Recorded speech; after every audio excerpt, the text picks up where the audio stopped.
Welcome into the film room, where today we're joining QB1 Noah Fifita to look back at some of his favorite plays from the 2023 season. Thanks for letting us join you today, Noah. Thank you for having me. Yeah, of course. We're going to start with the most electric play of the season, and actually your last touchdown pass of the season to Jacob Cowing, 57-yarder in the Alamo Bowl. Being chased, fires on the run. Cowing makes the catch. 35, 30, 20, 15, 10, 5. Touchdown, Arizona! Let's set the scene, because when you guys take the field, it's a tie game. You have 95 yards to cover when you first take the field. What's going through your head on this possession?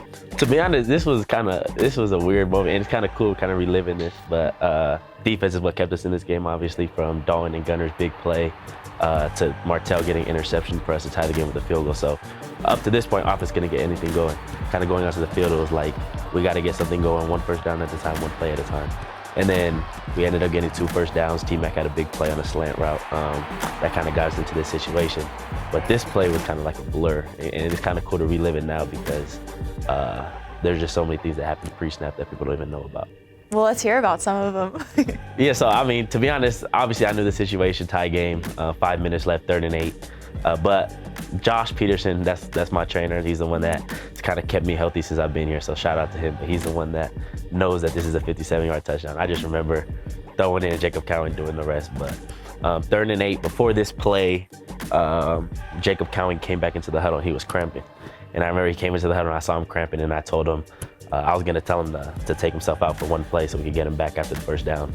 But when I heard the play call, that's when I realized that we're going to need him going into this play. Obviously, we motioned Tanner across. And at this moment right here, I knew they were man coverage, so our man beater is T-Mac. That was kind of the guy that we thought was going to get the ball. And pre-snap, I thought it was going to be a touchdown to T-Mac. They end up bringing what we called a Fonzie pressure, which is double backer and a safety in the A-gap. Perfect play call to be able to get me out of the pocket. O-line did a great job kind of sealing the edge. Shout out to Tanner and Jonah being able to get me on the edge here. But as soon as I get to this moment, I know I can't pull up, so I know T-Mac's eliminated, which is kind of why this play is crazy, because at this point, it's all reaction now. Pre-snap, I thought I was going to T-Mac. Post-snap, now I can't set up, so I know T-Mac's eliminated. And at this point, I thought I was going to go to Mike Wiley, and then for some reason, I still don't know why, but for some reason, I just kind of felt that space vacate, and I saw Cowing coming across. And kind of instincts just took over, got outside, and then from here on out, you're just throwing the ball and Jacob Cowing is doing the rest. But we've been watching this play for the last 10 minutes probably in here, kind of reminiscing. But you got Jacob Cowing running down the sideline with a calf cramp, turning and burning, probably hit 20 miles per hour to score. You got Montana making a block right here. You got everybody on the sideline celebrating.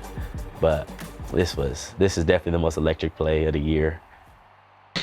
Comes the rush, going for the end zone, got a man open, touchdown Arizona. Well, there must be something to your connection with Jacob Cowing, because that's the next play we want to look at. We're going to USC, big game for you especially. Walk us through this first touchdown pass to him in the first quarter. Yeah, so I mean, the reason we kind of chose this play is because this is my first game back in California against a team I kind of grew up watching. This is the second drive. First drive, we were able to drive down the field quickly.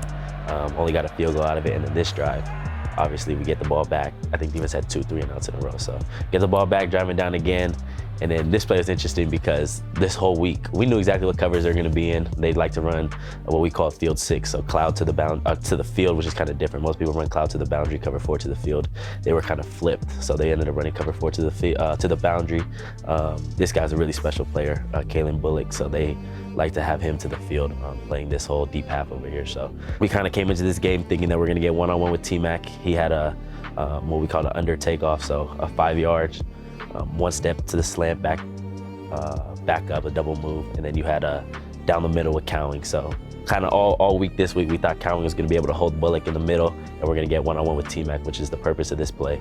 So kind of pre-snap, that's what we were thinking. I got the look I wanted with Bullock on the hash. I thought he was going to stay inside with Cowing, so I could hit T-Mac, but kind of pre-snap right when he took these 2 steps. Right when he took those 2 steps, I kind of eliminated that, and I saw that we had one-on-one with Jacob Cowing versus their middle backer, which is a mismatch in any level. So Jacob Cowing one-on-one's a mismatch, but especially when it's a one-on-one with the linebacker with 53 yards to work with. So kind of taking my drop, I saw the safety run to the field, knew I had one-on-one with Cowing down the middle, and just kind of laid it up there. But even this one, we were talking about how it was a blur at Oklahoma. This one was too. The motions were running high, everything was going right, and like I said, instincts take over. When you think you're going to T-Mac one-on-one, you kind of have to just react and play football at this point.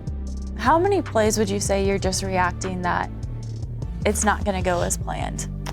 There's a lot, and that's kind of just being able to, I've been blessed to be able to play the quarterback position for a long time, but I give so much credit to the coaches that what they kind of expect, and when they call plays, that's what we get. Well, thanks so much, Noah, for letting us join you in here today. I think we could talk about your plays from last season all day long. It was really hard to just pick two, but Yes, ma'am. thank you. We can't wait to see you out on the field this next season. Thank you. I appreciate it.